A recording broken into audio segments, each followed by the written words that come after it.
बिस्मिल्लाहिर्रहमानिर्रहीम। अस्सलाम वालेकुम। Welcome to my channel. मेरी डायरी का वर्क में आज का जो हमारा टॉपिक है वो है आज़ादी की कदर कीमत। तो चलते हैं डायरी के वर्क की तरफ। बचपन में हमें झंडियाँ लगाने का बहुत शौक़ था। हर 14 अगस्त को झंडियाँ लगाना और उन्हें देखते रहना, ये हमारा सबसे महबूब मशग़ला था। अक्सर बारिश हो जाती 14 अगस्त पर, तो जब सुबह सोकर उठते तो झंडियाँ नीचे गिरी होती। घर के बुज़ुर्ग झंडियों को उठाकर इकट्ठा कर रहे होते। हम भी उनके साथ इस काम में शामिल हो जाते, लेकिन कभी समझ ना आई कि ये उठा क्यों रहे हैं। आज जब हमें इस बात की समझ आई है कि वो क्यों उठा रहे होते थे, तो ये बात बहुत अजीब लगी कि हम क्यों नहीं जानते थे कि ये मुल्क कितनी मेहनत से हासिल हुआ था। आज हमारी नई नस्ल ये नहीं जानती कि इस मुल्क को हासिल करने में कितनी कुर्बानियाँ दी गईं, कितने घर बर्बाद हुए, कितनी माँओं की गोदें उजड़ी, लेकिन हमारे वो बुज़ुर्ग जानते थे।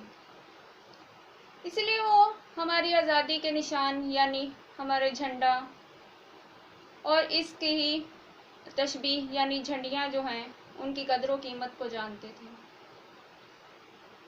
झंडा किसी भी मुल्क आज़ाद कौम की आज़ादी की अलामत होता है।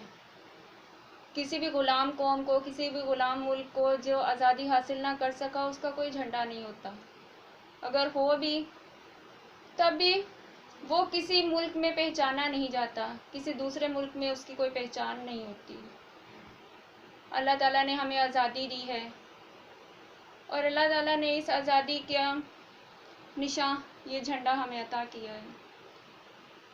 इसकी कदर कीमत वही जानते हैं जो जिन्होंने इस मुल्क को बनते देखा, जिन्होंने इस मुल्क के लिए लोगों को कुर्बान होते देखा, इस मुल्क के लिए शहीद होते देखा, जिन्होंने इस मुल्क की मिट्टी पर सजदा रेज़ होने के लिए हिजरत की, या वो जानते हैं जो इस मुल्क की सरहदों पर पहरा दे रहे हैं, जो इस मुल्क की हिफाजत के लिए शहादत का दर्जा पा रहे हैं। उन माँओं की अज़मत को सलाम है जो अपने लखते जिगर सरहद पर भेज देती हैं, फ़ौज में उनको भर्ती कराती हैं, और जब वो शहादत पाते हैं तो उनकी आँखों से आंसू नहीं आते, बल्कि वो अपने रब को शुक्र अदा करती हैं कि उनकी औलाद ने ये मर्तबा हासिल किया। कई बहनों के भाई, कई माँओं के बेटे, कई बच्चों के बाप शहीद हो चुके हैं। आज़ादी की कदर कीमत वही जानते हैं जो कुर्बानी देते हैं, जिन्होंने दी हैं और जो दे रहे हैं। हम वो लोग हैं जिनको ये विरासत में मिला मुल्क है। हम इसका वही हाल कर रहे हैं जो हम अपनी दूसरी चीज़ों का करते हैं। बात हो रही थी झंडियों की। हम अपने बच्चों को झंडियाँ ले देते हैं, वो पाँव में रुल रही होती हैं। हम उनको नहीं कहते कि इसको अदब से रखें, हम उन्हें नहीं कहते कि इसकी हिफाजत करना है, इसको ज़मीन पे नहीं गिराना है। क्यों? क्योंकि हमने इसके लिए कोई कुर्बानी नहीं दी है। फ़ौज के वो जवान जो इस परचम को सरबुलंद रखने के लिए अपनी जानों के नजराने पेश करते हैं, इस परचम की अजमत का उनसे पूछें,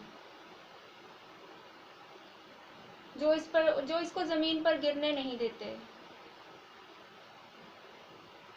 इसको सर बुलंद रखने के लिए अपनी जानें कुर्बान कर देते हैं।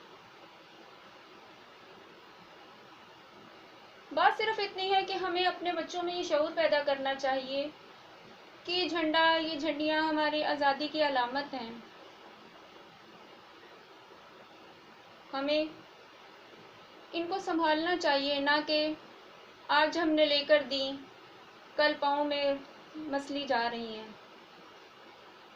جو قومیں اپنی آزادی کی قدر و قیمت کا اندازہ نہیں کرتی، وہ احساس نہیں رکھتی، ان کا انجام بھی دیکھے ہیں.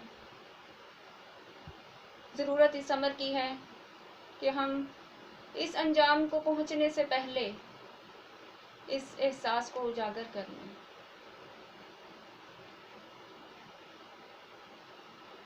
آخر میں 14 اگست کی مبارکباد دینا چاہوں گی تمام اہل وطن کو، تمام مسلمانوں کو، تمام پاکستانیوں کو جو پاکستان سے باہر ہیں اور پاکستان میں، سب کو 14 اگست کی مبارکباد، آزادی کی مبارکباد. نیکسٹ ویڈیو تک کے لیے اللہ حافظ.